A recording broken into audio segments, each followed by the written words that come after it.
Estamos aqui, Jane Martins, Glauciano Porto, Tio Gal, para falar com vocês um pouquinho sobre representatividade. Através do projeto Cantando e Contando, Vivendo História, Criando Valores, projeto aprovado pela Secretaria Municipal de Cultura através da Lei Aldir Blanc. Nós contamos algumas histórias que falavam sobre cabelo e a sua devida importância. E agora, eu e o Gal vamos bater um papo sobre essas histórias. Vamos falar um pouquinho de cada uma delas? A primeira história que nós contamos foram os cabelos de Lelê. História da autora Valéria Belém. Lelê era uma menina negra de cabelos enrolados e estava muito triste com seu cabelo. E resolveu pesquisar o porquê dos seus cabelos serem enroladinhos. Ela descobriu muitas coisas sobre a África, sobre a sua identidade. E então descobriu que o seu cabelo era enrolado devido ao fato de ser afrodescendente. Lelê descobriu também que poderia fazer inúmeros penteados lindos em seu cabelo e que cada cachinho contava um pouquinho da sua história. Depois de muito procurar, ela finalmente encontra um livro que responde a todas as suas perguntas. Um livro que mostra os diversos tipos de cabelo no continente africano. Cabelos de todos os tipos, penteados diversos e enfeites lindos, cada um mais belo que o outro. Ela ama ver aquilo e sai por aí, com os cabelos ao vento, brincando e exalando sua felicidade. Ela percebe que o cabelo é a sua marca. Seu cabelo conta histórias e, além de tudo, vê a beleza que existe nele. Lelê gostou do que viu e começou a se aceitar a sua história, gostar dos seus cabelos e do seu jeito de ser. Ela estava muito feliz por se descobrir na história. E você, Tio Gal? Você tem gostado do que você vê em você? E você, galerinha? Vocês têm gostado? Fala um pouquinho pra gente, Tio Gal. É interessante essa história da Lelê e desses conflitos que ela está vivendo e passando, que a gente hoje vai falar sobre 3 cenários, né? E esse primeiro cenário eu posso notar que a história se narra entre uma criança sozinha e seus pensamentos. Isso. E a criança sozinha e seus pensamentos, ela começa a se deparar com aquilo que ela vê de diferente para ela. A criança, desde pequeno, nós somos levados como criança a interpretar o mundo ou criar um mundo pra gente. Desde os desenhos infantis, eu me lembro daquele desenho do O Fantástico Mundo de Bob. É a criança vivendo o seu universo, a criança fazendo a sua projeção da vida. E Lelê, ela começa a fazer essa projeção. Por quê? Porque todas as circunstâncias que ela está vivendo, o que mais chama a atenção nela, ela começa a querer entender por que isso. Porque o que a história vai narrando? Ela é uma menina que o seu cabelo ele é muito evidente. Todos que olham para ela possivelmente faz a identificação primeiro do cabelo dela e depois para ela. Então ela não está tendo agora uma indagação nem sobre a sua cor, nem sobre se ela ser menina ou ser menino. Ela está tendo uma indagação de que por que o que mais chama a atenção em mim é o meu cabelo. E isso, em vez de trazer a ela força, em vez de trazer para ela brilho, em vez de trazer para ela satisfação, começa a gerar uma indagação. Porque ela vai olhar para outras crianças e ela não vai ver tanto isto.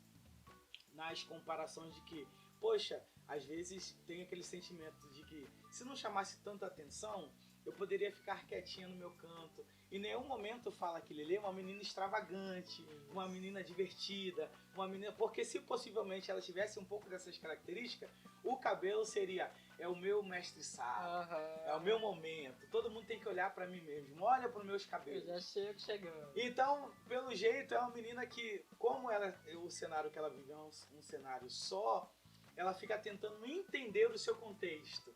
Ela fica tentando entender por que isto. Aí ela vai naquilo que pra gente sempre é a solução, os livros. Né? Os livros sempre é a resposta que a gente precisa. Para qualquer entendimento sobre circunstâncias que a gente está vivendo. O livro nos traz essa sabedoria, essa maturidade. Quem lê, ele amadurece muito mais rápido. Quem lê pode ser uma criança com uma mentalidade muito mais avançada, porque a leitura, ela dá essa forma, esse corpo. Quando ela encontra no livro que ela não é a única, que eu acho que era o anseio dela era saber, será que eu sou única? Conhecer a sua história. Será que... Por que isto? Porque todos os coleguinhas que eu tenho na sala de aula, às vezes, dentro da família, não tem alguém que ela possa ter como base para dizer assim, ah, eu puxei a minha avó, eu puxei a minha bisavó. Ou então, dentro da família, como nos dias de hoje, a gente não vê muito essa passagem de história, né? Poucas vezes essa se senta... oralidade faz muita diferença. A gente dizer, olha, seu bisavô um dia foi um feirante muito estimado aqui na nossa sociedade, na nossa comunidade.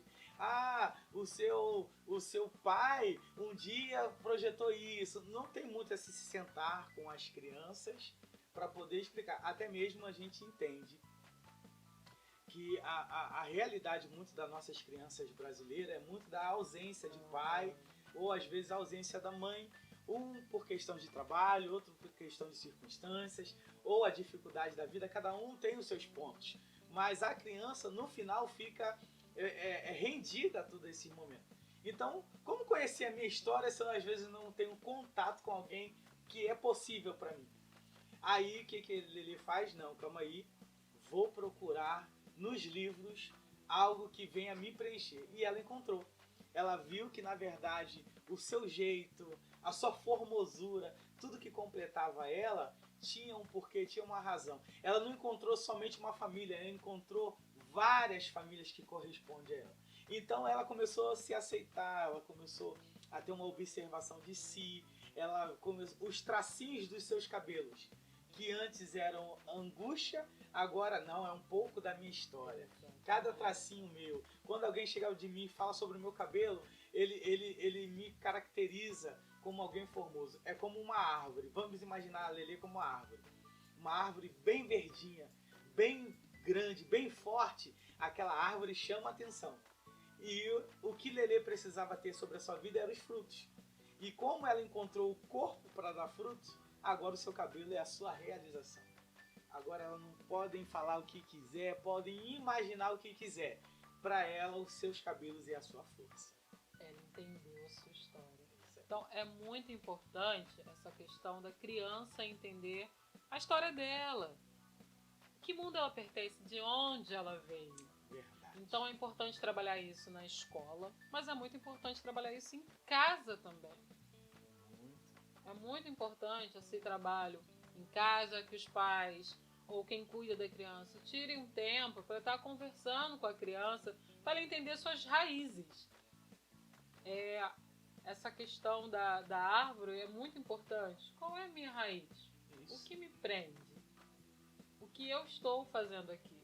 Então, essas perguntas é muito importante que sejam respondidas. É um trabalho que a gente tem que começar em casa e a escola dá esse segmento, né? Mas é algo que a Lelê, ela teve essa questão de ter o livro como amigo dela, que respondeu para ela o que ela estava buscando. Mas nem toda criança tem essa questão, tem esse expertise que a Lelê teve de, se eu não tenho quem me responda, eu vou procurar no livro. Então, que a gente possa estar facilitando para as nossas crianças essa questão dela encontrar a sua representatividade, dela encontrar a sua história. A Lelê, ela se achou. E a Sara? O contexto da Sara já está baseado dentro de uma circunstância de amizade, uma questão social. Ela está dentro de uma escola que agora ela é perseguida pelos seus cabelos. Essa já é uma outra situação. A primeira, de uma menina que dentro do seu momento está fazendo as suas indagações, as suas interrogações. Agora a Sara não, está vivendo esses conflitos. Ela chega diante dos seus colegas que deveriam ser o seu amparo. A criança, tem muitas crianças que a escola para ela é como se fosse uma realização. Ela chega com aquele ânimo, porque é a questão da amizade, é a questão da afeição da professora, a questão da afeição dos diretores, todos ali fazem parte. Há crianças que, por algumas vezes, fazem mais parte da escola do que parte do meio familiar, porque, como já dissemos, a questão do trabalho, coisas que os pais precisam procurar para sustentar a sua casa. Então, quando ela chega dentro daquele contexto que deveria ser o amparo dela, e os seus amigos que deveriam ser aquele vamos juntos, vamos caminhar, vamos se descobrir, agora é um motivo de perseguição, mas não uma perseguição somente de afronta, mas traz dentro da Sara alguns questionamentos. Às vezes pode ocasionar uma rejeição própria. E ela começa a não ser compreendida por ela mesma. Aí essa situação é interessante nisso, que por mais que agora a diretora chame os seus pais para conversar, mas e a abordagem dos professores? Aonde estavam? Porque as crianças não são deixadas ao vento. Tem os professores monitorando, tem os professores... Como está sendo lidar com isso? Deu para entender? Nós estamos falando, como aqui é um papo para entendermos a situação, estamos falando de uma criança em seu desenvolvimento. Mas uma pessoa adulta que não foi preparada no seu desenvolvimento se torna um adulto agora que não sabe lidar com situações de criança. Exatamente. Entende? Então Sara está vivendo um conflito. Coisas que todos um dia já passaram. Mas se eu não soube digerir muito bem, também não consigo tratar da pessoa. Não é só uma questão de educar. É uma questão de lidar. Porque o aprendizado vem da tranquilidade para poder ouvir e entender. Como eu tenho muitos conflitos, eu escuto, mas não ouço. Entende? Então escutar é eu falar e alguém está ali naquele momento, percebeu o que eu falei, mas se não ouviu, não guardou. Ouvir não, é guardar, é trazer para dentro de mim e me fazer refletir. Então Sara está fazendo esse momento. Só que a reflexão de Sara é negativa. É dizer, por que eu sou perseguida? Por que todo mundo chacota do meu cabelo? Por que todo mundo fala de mim? Que não sei o quê. Ao ponto que agora vai parar na mão da diretora. E a diretora tem que chamar a mãe para poder conseguir apaziguar a situação. E provavelmente, possivelmente, a gente vê o carinho da mãe entrando sobre o coração dessa menina, quando a mãe começa a dizer para ela o quão maravilhoso ela é. Exatamente. E ainda vem essa questão de... Você levantou essa questão de onde estavam os professores, tanto que a mãe, se você percebe, a mãe ela se sentiu surpreendida porque até então ela não sabia o que estava acontecendo com a filha na escola. E a criança, acontece algumas coisas e os pais, quando não tendem a conversar com a criança em casa, não sabem o que está se passando com seu filho. Então ela foi guardando. Possivelmente uma criança que vai se tornando mais retraída e os pais não percebem porquê ou não procuram saber porquê. E ela estava passando por situações de bullying na escola, até que ela não aguentou e explodiu e acabou brigando com o colega. E a mãe só ficou sabendo do que estava ocorrendo porque ela chegou ao limite dela. E acabou partindo para a questão da violência física. Por não aguentar mais servir de chacota para os colegas da escola. E a diretora, enquanto diretora de escola, também se sentiu surpresa porque não sabia o que estava acontecendo. Então aquela questão da nuance os professores não estão prestando atenção no que está ocorrendo na escola. A diretora a questão da presença, de estar realmente presente ali naquele espaço, de estar acompanhando o que está acontecendo, porque a mãe foi chamada na escola porque a filha brigou na escola. Mas, em momento algum, ninguém sabia o real motivo do porquê que aquilo aconteceu. Porque quando a criança chega a esse passo de agredir o colega, alguma coisa aconteceu. Então, na verdade, até a questão de antes de chamar até os pais, é o professor e o diretor procurar entender o que acarretou, o que levou àquela situação de agressão. Pois é. Porque a diretora na história, ela já chama a mãe da menina, mas em momento algum, tanto que ela ficou surpresa de aquela coisa de eu não sabia que isso estava acontecendo. Mas, ou seja, ninguém procurou conversar com aquela criança, ninguém procurou ouvir aquela criança antes. Aquela criança, ela não foi ouvida, ela não teve voz. Então, muitas situações que ocorrem de violência na escola e tudo mais, tem alguma coisa por trás. E aí o que falta justamente é isso. É interessante. É observar. Essa observação que você faz, porque possivelmente, logo após o ocorrido, tanto professor, tanto diretor deve ter falado alguma coisa para essa menina. Só que chama a mãe porque a voz da mãe agora é a única que ela quer ouvir. Porque possivelmente, enquanto ocorria o caso, às vezes tem esses relatos de professor fulano está implicando comigo, o professor leva superficialmente. Não, que não sei o que, até corrige, até que negócio todo. Mas não cria aquele relacionamento com o aluno. Aquele carinho entre conseguir trazer para dentro do coração do aluno aquela paz e tranquilidade. De que você está agora, nesse momento, debaixo dos meus cuidados e conte comigo para te preservar. Seja 1, 2, 3, quantos alunos precisarem. E querendo ou não, eu sei que o professor, como nós somos professores, tem esse papel de trazer informação para o aluno, agregar valores ao aluno, e sim, também fazer parte da educação. Claro que também a responsabilidade da educação transmite-se pelos pais, mas como você consegue fazer essas informações entrarem dentro de um coração? Porque são crianças, estão em desenvolvimentos de vida, desenvolvimento de ideias. O que o professor às vezes ensinar vai ser o que ela vai carregar para toda a sua geração. Muitas palavras que o professor soltar dentro de sala de aula, eu me lembro quantos amiguinhos meus, mesmo que a gente passava para outra série, tinha um carinho, um apego com aquele professor da série passada, porque criava esse vínculo do relacionamento. Então essa menina agora já não consegue ouvir, por mais que eles falam. Por quê? Porque possivelmente ela precisava mais de um vínculo afetivo do que palavras. Quando a sua mãe chega, ela já está dentro de um campo que é favorável para ela.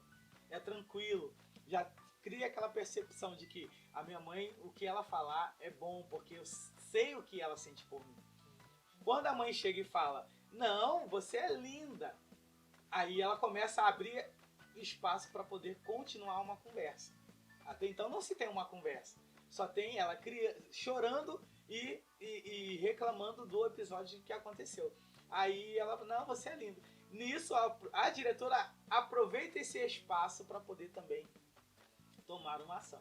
Então é isso, é essa preocupação com a criança que a gente precisa ter, porque tem palavras que a gente vai liberar sobre essas crianças que vai fazer dessa criança alguém de valor. Quem já não contou a história de algum momento encontrou um professor, uma professora e disse, foi ela que me ensinou a ser assim, foi ela que me mostrou a ser forte nessa área, foi ela que me colocou para ser entendido sobre esta área. Então é isso, gente.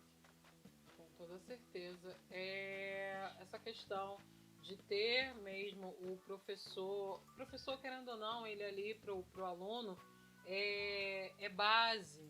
Então o aluno, ele tá ali, ele é questão do espelho. As minhas filhas, por exemplo, eu quero ter o cabelo da tia Paula, eu quero ter, e elas sempre têm essa questão, porque principalmente na educação infantil, os professores acabam criando uma ligação muito grande com as crianças.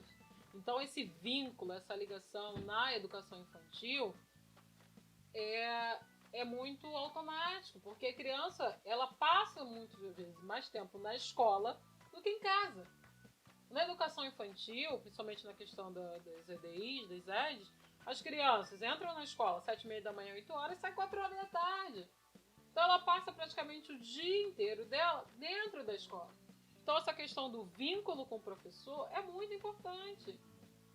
Da criança estar ali, da criança se sentir acolhida naquele espaço. Da criança sentir que se ela tiver algum problema, ela sabe com quem ela vai contar. Então isso é importante. Quando a criança cresce, vai para as séries seguintes, aí temos o Fundamental 1, logo em seguida o Fundamental 2, ensino médio, esse vínculo com o professor vai se perdendo aos poucos. Até o Fundamental 1, que normalmente a criança ela tem um professor só central, e aí tem mais alguns professores extras, mas a educação física não estão com as crianças todos os dias, ainda tem esse vínculo, mas aí os professores já começam a criar com a criança aquela questão da separação, porque tem aquela coisa de eu tenho que preparar ele para o próximo segmento. Sim. E aí já começa a gerar essa questão do afastamento. Tanto que a maior parte dos casos de bullying com criança e tudo mais é do Fundamental 1 para frente. Sim. Porque a educação infantil, a criança, ela não tem tanto esse olhar da questão de discriminar um ao outro. Justamente por conta da presença do professor ali. Sala de aula. Essa questão, o laço que ele cria com o professor e tudo mais, é muito mais evidente na educação infantil do que nos demais segmentos. Então, acho que isso também é que tem que ser visto. É claro que nós temos que... O professor tem aquela visão dos alunos de segmentos mais à frente de eu estou criando ele, eu estou educando ele para os próximos segmentos, para a realidade que ele vai ver, mas a realidade que ele vai ver começa com o que eu estou apresentando ele agora. Porque se todos os professores começarem a pensar essa questão de estou preparando ele para a realidade que ele vai ver, mas qual é a realidade que eu estou mostrando para ele agora? É isso também que os professores têm que começar a trabalhar. Mas mudando aí para o nosso terceiro cenário, nós temos a Ritinha. Fala um pouco para a gente o que você achou da Ritinha. A Ritinha já é a menina mais animada, mais aceita. A história já começa fazendo um ênfase muito interessante. A menina dos 1000 cabelos. E aí você já começa a criar uma argumentação. Mas como assim 1000 cabelos? Como é possível isso? O que o livro quer te levar a entender? E eu começo a ver já o terceiro cenário. O primeiro cenário, a menina na sua solidão, nos seus pensar, né? No seu momento de interrogação ali. A segunda está vivendo uma realidade de afronta, uma realidade de perseguição, até que ela consegue lidar bem com isto. A Ritinha não, já dentro de um contexto familiar. A Ritinha já está dentro de um contexto em que tem inserido o pai, inserido a mãe, inserido pessoas. No primeiro cenário, a menina tem que procurar algo para que possa lhe satisfazer, porque ela precisa entender a sua história pelo entendimento. Então, ela não tem ninguém que lhe corresponda com isso. A segunda, ela tem quem lhe ampare, mas esse amparo não está presente no cenário naquele momento.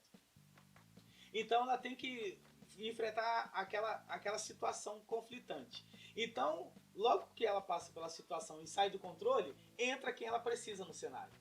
Aí entra a sua mãe, que lhe dá resposta que muda totalmente. Faz uma diretora tomar agora uma posição diante de todos. A situação que acontece na cena 2, ela começa a mudar para todos. Na cena 1, muda um. Na cena 2, muda todos. Toda uma classe, toda uma escola. A cena 3 já é composto de família, já é composto de alegria, já é composto... Então, dentro desse contexto familiar, e digo isso não é porque ela tem a mãe e o pai e tio, vó presente, não. Mas eu entendo que o mundo ele é projetado diante daquilo que eu quero, entende? Eu ouvi uma frase e essa frase é muito interessante. Nós não sofremos porque as pessoas nos perseguem. Nós sofremos porque nós desejamos sofrer. Porque quem faz o meu mundo sou eu. No momento em que eu quiser não mais sofrer por aquilo, pode acontecer o que for, eu vou estar bem. Então esse amparo de Ritinha é os pais. Então ela encontra forças para andar como ela quer, para estar como ela quer. Ela cria ideias, ela gera ideias. O cabelo do primeiro cenário, ele era muito extravagante. E a menina, no pensamento dela, o que eu vou fazer com isso? No segundo, é um momento de perseguição. E às vezes ela vai desejar não querer ter. Mas no terceiro, era tudo que eu queria. Exatamente, a questão do orgulho. É tudo que eu precisava. O meu cabelo me faz. O meu cabelo... É como aquela frase. Eu não sei como seria se eu não tivesse... o meu cabelo. E aí, você falou sobre essa questão da família.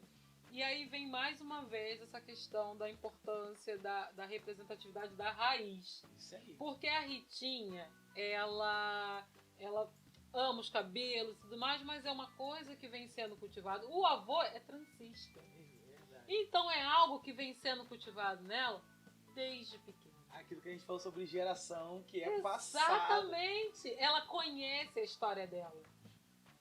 Os avós são presentes, conversam com ela, contaram para ela a história dela. O avô é transista, então tem toda uma história afetiva por trás daquele cabelo. E ela entende a importância de ser quem ela é.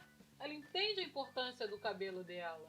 Então ela brinca muito com o cabelo dela. Hoje eu quero usar o black, hoje eu quero usar a trança, hoje eu quero usar meus laços, hoje eu vou usar turbante. Então de segunda a domingo, ela tem um cabelo diferente por dia. Então os 1000 cabelos de Ritinha é porque ela entendeu que com o cabelo dela ela pode fazer o que ela quiser. E ela vai estar bonita de qualquer jeito. Só que ela ouve essa questão de você é bonita do jeito que você é bonita de qualquer jeito, desde pequena. Ela cria a sua base mediante a força da família. Exatamente. A força que a família tem. A família tem essa força de que...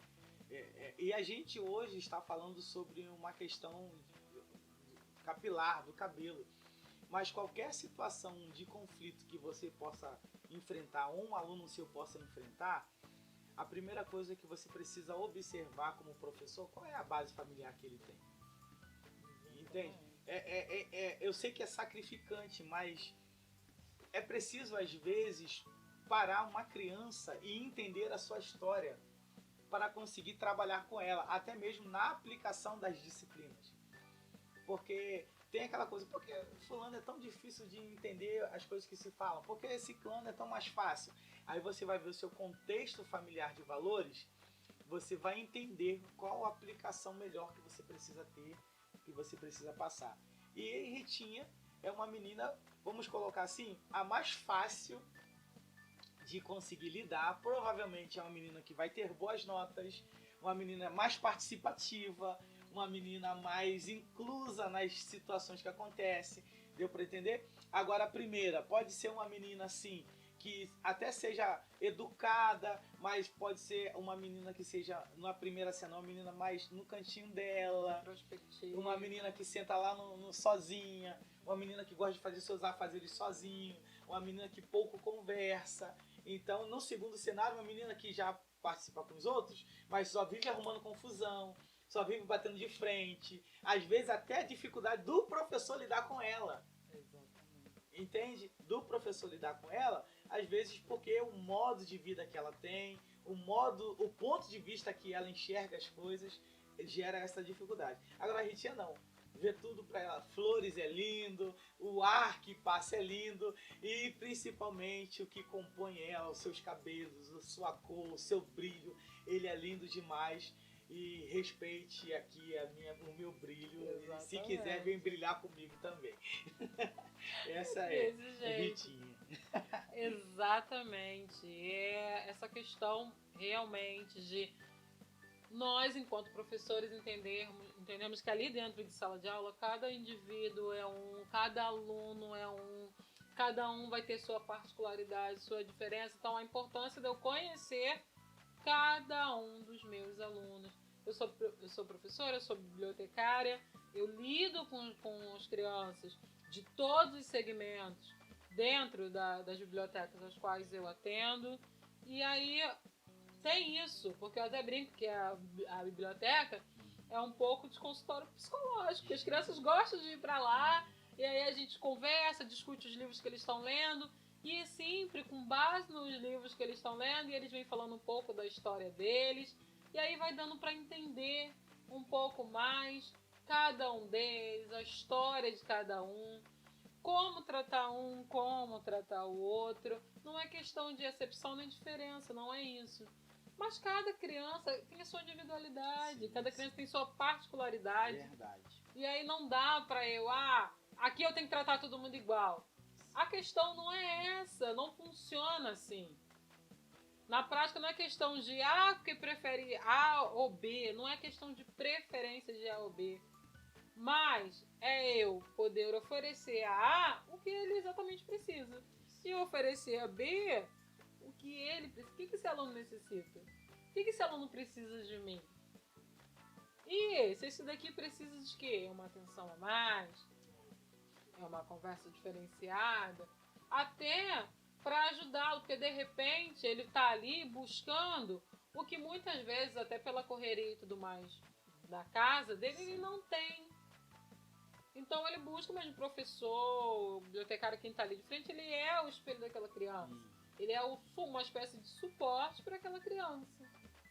Então que a gente nos nossos afazeres, no nosso dia a dia, enquanto professores, enquanto bibliotecários, enfim, enquanto responsáveis por aquelas crianças, que a gente possa ter essa visão de estar ali buscando fazer a diferença. Seja apresentando à criança aquele contexto dentro dos livros, aproveitando uma história que possa fazer a criança se abrir e falar mais um pouquinho sobre ela, porque os livros também nos dá essa vertente, nos dá essa abertura de a criança se identificar com aquela história, se identificar com aquela situação e poder falar um pouco dela. Isso ajuda também a gente a conhecer melhor aquele cenário, aquela criança, aquela turma, enfim. Luciano, quero te agradecer, tá? Mais uma vez por essa troca, por essa parceria. Muitos projetos vêm por aí, com certeza. Obrigada. Queria que você falasse um pouquinho mais aí, se despedisse do nosso público, falasse um pouquinho mais. O que você achou? Eu acho maravilhoso. Eu sempre gosto dessa troca de ideias, essa troca de informações, tudo que é relacionado à criança, né? Eu gosto muito do brincar, primeiro a nossas crianças começam em casa, né? Meus filhos, essa contação de história, essa aplicação, e diante daquilo que a gente faz com a nossa casa, a gente vai querendo entender mais esse universo, querendo entender mais, e eu tô amando. E sempre que eu estou aqui, né, a tia Jane me chama aí para umas missões difíceis. Eu sou pouco de falar. Mas é isso. Eu espero que tudo que eu falei aqui possa contribuir para todo aquele que nos ouvir. Vamos entender um pouco mais as nossas crianças. São o futuro da nossa geração, são o futuro da nossa nação. E queremos cada vez mais fazer meninas e meninos de valores. Tá aí chegando aí um nível de revolução que é totalmente deles, é a gente que tem que se enquadrar como lidar com isso, tá bom? Mas é isso. Agradeço, fico muito feliz. Quantas vezes precisar de mim, estou aqui. Muito obrigada. Esse foi mais um Cantando e Contando, criando história, vivendo valores. Esperamos vocês por aqui. Vamos na nossa musiquinha para fechar? Laia, laia, laia, laia, laia, laia, laia, laia, laia, laia, laia, laia, laia, mais ver ou até algum momento. Até a próxima, pessoal! Tchau!